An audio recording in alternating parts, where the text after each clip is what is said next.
On today's episode of PJ and the Beard, we're going to take a look at an amp. But before we get into that, I'd like to ask you to consider subscribing to the channel, click on the notification bell. Your interaction with us helps us interact with great people in the industry. In this case, PRS via our friends at Zzounds. We were fortunate enough to get in the DGT 15 head and cabinet while it's still fresh on the market. Right, and you mentioned that every time we get something from Zzounds. I'm going to throw a special shout out because I do think it's cool. They're so willing. Like, we just call them up like, hey, Billy, we really like this. And they probably could have sold that one. Right. And they send it to us and let us try it out. There's no strings attached. They don't ask us to do anything. We do put an affiliate link down below because we want to send you to them because we appreciate them supporting the channel, supporting the community. But nobody's saying, hey, you have to say something good and you have to say it's from Zzounds. None of that happens. So we really appreciate that. Let's get in the amp. This is cool. I gotta admit, when I first plugged into it, I was like, "Ooh, like I don't think I get it." And I felt like once I got my mind out of the mindset of this is not gonna sound. This is not the amp you're looking for, right? So, like when I plug into an amp, there's like I want that. I'm always looking for that, like kind of real spanky Fender clean tone. And when I first plugged into this, I'm like, man, I'm not. Getting that right away. Right. And so once I got into the mindset of like, stop like trying to make the amp do what you wanted to do and start playing around with the amp and what it does do. Then I was like, oh, this is cool. This is really cool. This is the third, you had mentioned this earlier. This is the third PRS amp we've had in. We had the Hendrix 20 in. We had the Tremolo. We both loved the Tremolo. I especially loved it. And boy, that first channel is like kind of like... Because it's got 6L6s and it sounds like a Fender. Because Mark Tremolo loves Fenders. Right.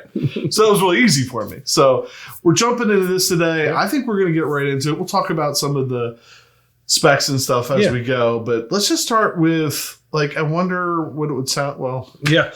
So one thing that we do usually is if someone gives us a suggested setting, we're like, well, let's try it. So this is a David Grissom signature amp. And on top of the amp, they give you some suggested settings. David's go-to settings. So I went right to David's go-to settings. I grabbed the PRS Silver Sky and had the DLS Echo Tour. It's going to make a noise. DLS Echo Tour. And I played this.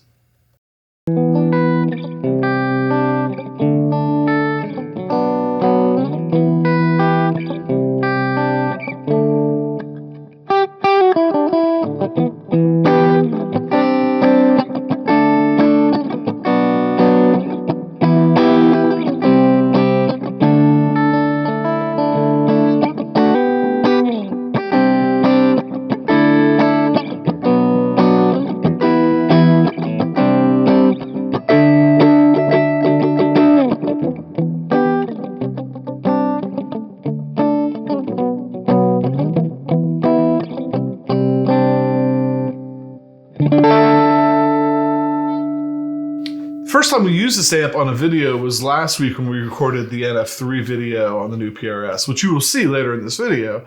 And Pat played a lead during a jam with this amp. So when I came down the night, his settings were there. So I started with Pat's preferred settings. Cocktail. And then tweaked a little bit from there. I will tell you, so one of the cool things about this amp is you have a master volume. I hate master volumes. And so one of the things I was excited about is there's a switch where you can turn the master volume off and just have a volume. So I have master volume off in this clip. And then I just was trying to dial in a clean tone. And then I was playing around with some things that flow in my head when I pick up a guitar. And I really kind of dug the sounds I was getting out of it.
Okay, so sticking with the theme of if they told us about it, they gave us a schematic, let's dial it up. So I went for the second one, which is the Texas blues, which are two things that I'm really not. I'm not from Texas and I'm not really great at the blues. But I grabbed the NF3 because the NF53 has these same ones. That's their Telecaster, their T-style guitar. Threw it in the bridge, took the DLS and set it to some sort of slapback, and tried to do some, no chicken picking. You will not be finding chicken picking here, but I tried to do some stuff where you could hear the spank of that, maybe a little wink and a nod to some Texas blues.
When we started the night, we figured we'd each do a clean clip and then each do kind of a more dirty clip. I grabbed the SG because it has this P90 pickup in it, and I know that this amp is equipped with a top cut feature, so it has a knob. As you turn it off, it's going to tame that top end that can get kind of pokey sometimes. So I thought, well, if there's a pickup that's going to get pokey, it's going to be this one. So I'm going to test that out. Plugged it in, sounded great. Like, I should have to change something here. Hit the boost button. Sounded... Then you're like, I'm definitely going to have to change it now that I turned the boost on. Yeah, it just sounded good. Let's talk about that boost feature real quick. Again, I was using this with the master volume off. I think your last clip you had it off too. Mm-hmm. You do have a three-way toggle under the master volume. So you can have either the master on, the master off, or the master on with boost, mm-hmm. which I think provides some really interesting possibilities. In some ways, almost like you could probably make the amp quieter by hitting the boost. If you think about depending where the master is. Depending on where the master is, yeah. So this amp with the master off and that volume cranked up, which is, I think, the way DGT plays it mm-hmm. most of the time, it screams. So anyway, here's the SG with the boost on.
So whenever we do a new amp or a new guitar, we like to throw in a jam or two. We have two jams for you tonight. The first one, I'm playing the DGT Amp, and I'm playing it with the DGT Gold Top guitar here. We have to point out, a while back, if you've watched the channel, we did swap out the pickups. So these aren't original pickups. These are Porter pickups, which are great. We love.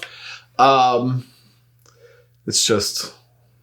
It's a marriage made in heaven, but this girl had some cosmetic surgery before she got married to that. And so for probably the first time ever, I'm straight into the amp, no overdrive pedal or anything. There is a little bit of echo tour delay. What did you do to I took the NF3 because it's here and I really like it. And I played it through the Tyler, which is very rare because usually the Tyler is the primary amp, but not today. And I grabbed the Keeley 4-in-1 Noble Screamer.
Before we jump back into the clips, real quick, let's talk about two of the features on the new PRS amp. One of them is a boost feature, which we've already used and talked about a little bit. It does come with this nice foot switch, and lo and behold, there's a boost button on it. So on the amp, you have a 3-way toggle, which is on, off, or foot switch. So you can switch that to the foot switch and then control the boost right from here. The other feature that's really cool that we've used a lot tonight, and I don't know that we've said it every time that we've used it, but you might be able to see it on the video of the amp, is the brightness, right? So you have a bright switch. And so on that bright switch, you can have it on, obviously. You can have it off, or you can tie it to the boost that when you click the boost on, it goes off. Right. So think about this. I can have, and I watched a video with DGT talking about this where he said, like, I use it with his neck humbucker. He uses the bright, but then when he kicks the boost on to go into a lead, he's probably always going to be, he spends most of his time on the bridge pickup. So when he kicks that boost on, it goes to the bridge. The bright switch is no longer on. So it's a pretty cool, I think the same thing with the master. It's pretty cool that you can like have it on or off with certain things. The other thing on the foot switch is the tremolo, Pat.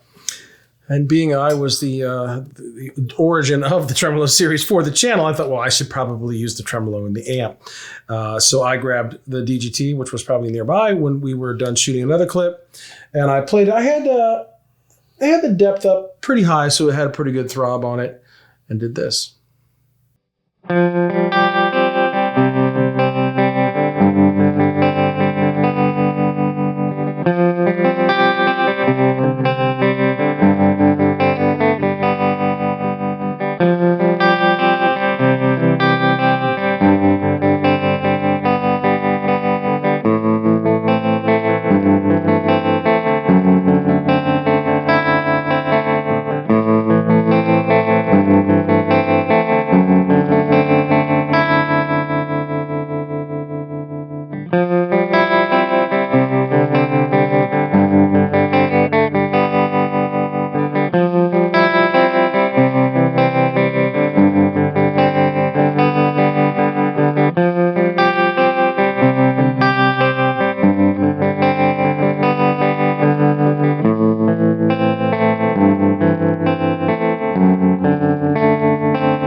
And all of our feature talking before the last clip, I did skip one switch. We have the reverb switch on here too. I think you skipped it because you're like, why would you turn reverb off? It's right. always on. So why do I have a switch? Why? And the reverb in this amp sounds really good. It is tube driven, which is cool. This amp does have a tube rectifier, which is cool. I had an old friend, an old guy down at the Blues Jam years ago that, like, if your amp didn't have a tube rectifier in it, your amp won. Your amp wasn't.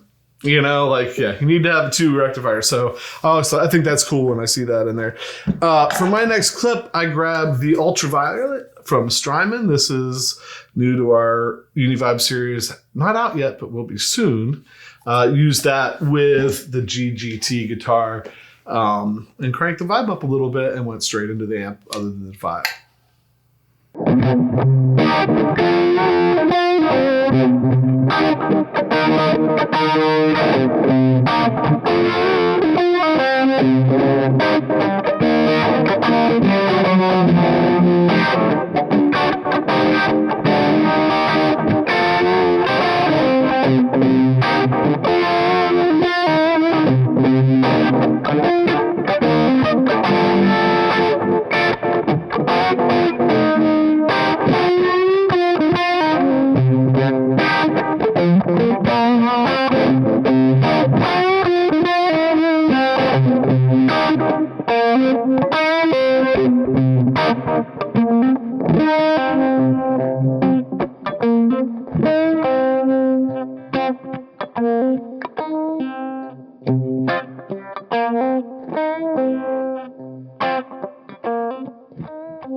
So it was my turn for modulation. So actually, I grabbed one of the Beard's favorite pedals, and actually one of the best sounding pedals probably in the room. The Neo Instruments Microvent. It was part of our That Leslie sound, and I still had the DGT in my hand and went straight into the DGT 15.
One of the things I really like about this amp is that if you work the volume knob on your guitar, you're going to like the amp, right? So that's the thing for me.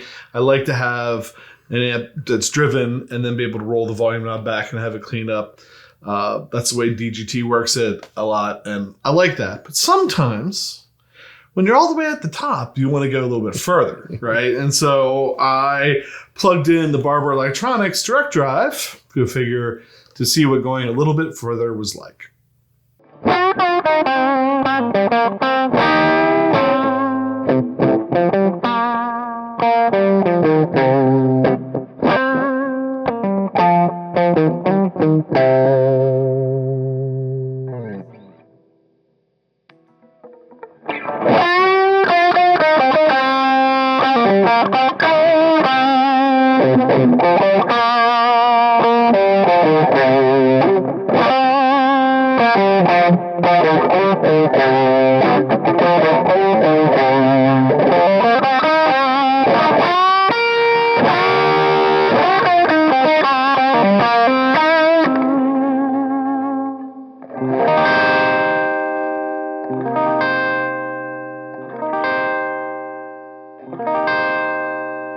That's all the clips we have for you tonight, but before we get into final thoughts, we do a jam at the very end, and we're going to set that up for you right now. So, Pat, what did you do for the final jam? So it's my turn to take the star of the show for a spin, playing lead over some stuff. So I grabbed the NF3, and as Jason put the Barber in front of it to give it a little bit more, I grabbed the 4-in-1 pedal, the Blues Disorder from Keeley, popped that in the front, and I had the Echo Tour on.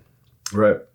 And so then I backed him up straight into the Tyler with my 2000 and I think it's 2000 PRS McCarty, a little bit Echo Tour, a little bit of delay from the Echo Tour. to back them up. And so that's that. I guess it's time for final thoughts. One thing you might notice throughout this video is that we didn't just run through every knob. Right. We figured that there's a lot of that out there right now. We just wanted to hear some sounds. But hopefully we hit the features that are kind of unique to the amp, I think, as we went. 15 watts. Is it loud? Yeah, it's loud. It's a loud 15 watts. But it's not brutally loud. Right. So what are your final thoughts? Yeah, we alluded to a little bit of this earlier. It's our third PRS amp. All three of them a signature in one type or another. And we don't play like any of the three people that have those amps. Everyone tries to play a little bit like Jimi Hendrix, but let's be honest, whatever. So it was Hendrix, Tremonti, and David Grissom. So not knowing exactly what to expect, different features on this that were absent the other ones, we decided to get it in. And then I think I have to go a little bit where Jason did. I had to get my head wrapped around what it was and not what I expected, which is the same thing I had to do with the Hendrix. Right, yeah. So, but I enjoyed playing it, and I did like some of the tone shaping and cocktailing options with the dip switches, and you can use the pedal board. It also does take pedals nicely. I've often wondered what that actually means, but we plugged pedals into it. It sounded good. So we wanted to kind of do our normal thing with it, show you the features, and play it. I think overall I enjoyed it. I'm not sure with what I normally play, because I also look for that really clean, chimey 6L6 Fender Mesa Boogie kind of thing. But man, in the right context, I think someone said, if you don't have more than one amp, you should, and that should be one of them. and I think that's kind of where I would put that. Just to get some of the stuff out of the way. Zzounds does have it back in stock, even though we have one right there of theirs. It's $11.99 for the head and $4.99 for the cab. The cab has a Celestion Vintage 30 and a ported back to let some of that bass slip out of the back. So I wanted to get that out of the way before we forgot. And I'm sure there'll be affiliate links, but thanks to Zzounds for getting it for us so we could try it out. And it's a marvelous looking amp. It is. It's salt and pepper grill cloth. It's really nice. I'm a sucker for that. Just look at it. Let me stop blocking the view. There you go. One of the things that Pat mentioned that I think jumps out at me, when you put the Hendrix 20, the Tremonti, which is also 15 watts, and then you put this side by side, these are three completely different amps. Right. It is not like putting a Blues Junior, a Hot Rod Deluxe, and a Fender Deluxe side by side, which are different, but there's some characteristics that are very similar between all three. Right. Like you have some expectation of knowing what you're going to get if you plug into a Fender amp, I think. PRS is like, oh, we're going to do this with this amp, and we're going to do this with this amp, and there's some other amps out there. We haven't tried a Sincera yet, and that we should probably get in the future. Yeah, that we should get in the future. Like I said in the beginning, when I first plugged into it, I was like, not for me. And the more we've played with it now, I feel like this is an amp that, I could take without taking a pedal board. Oh, yeah, you proved that tonight. Right. So even though on some of those clips where I'm straightening the amp, I still had the little echo tour, but I mean, I could see this as even in a live situation. Kick the reverb high enough, or the room will help you out. I could put the reverb up high enough or whatever, and you'd probably be all right. I could see getting the job done with just your volume knob. I mean, literally turning the volume up to 12, master not on, not 12, turning the volume up all the way, turn the master off, figure out your EQ, and go and just use your volume knob the whole night. I think I could be happy as... nothing came to me there, but happy as appropriate as a frog in what was it? I just saw it today. Happy as a frog in a glass of milk. Give you a minute. More fun than a frog in a glass of milk. It's a reference. I think I got it right. I'm gonna look it up. All right, so yeah. Anything else to add? No, it's just amazing that we were able to get it from Zzounds, like when it's one of the hot things going. And again, I know I'm preempting you, but thanks again to Zzounds, because there was a couple people asking us, where did you get that? Right, yeah. PRS being one of them. Right. Like, where did you get that? So, yeah, that's pretty cool. We know a guy. Just like to take a minute and thank you for supporting the channel. Just by watching, you're doing that. But if you take the time to subscribe, hit the like button, leave a comment, any of that kind of stuff, anytime you interact with us, That's what helps us form these relationships with people like Zzounds and Paul Reed Smith to getting cool stuff to share with you. And with that, Now, PJ, on behalf of the beard, reminding you, no matter what you hear, you never have too much care. And frogs like milk.